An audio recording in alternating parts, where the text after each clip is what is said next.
Hi mga kapastol! Last year ay nakabili kami ng isang barakong pure blood na Anglong kambing sa isang farm dito sa Pampanga. Ang Anglo ay isang magandang breed ng kambing.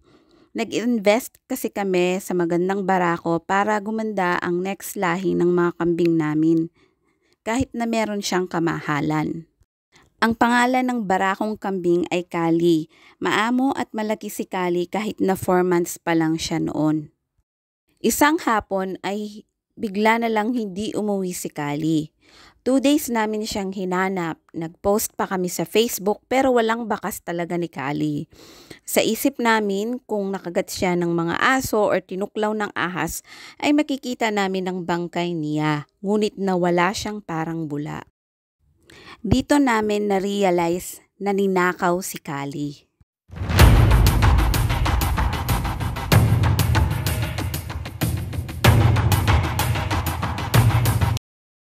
Inaamin namin na talagang naging maluwag kami that time kasi hindi pa naman namin naranasan na manakawan ng alaga.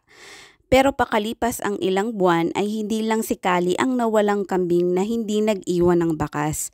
Kaya sigurado kaming may nagnanakaw talaga. Kaya simula noon ay naging maagap na kami mga kapastol at maging mapagmatyag dahil hindi ka talaga nakakasigurado. Hindi mo alam anytime na ninakaw na pala sila, kinaldereta na or pinagbili na. Ikaw kapastol, nanakawan ka na ba ng alaga at nahuli mo ba ang magnanakaw? Comment nyo naman kung paano. And that's it for today's vlog. Thank you for watching and follow for more mga kapastol.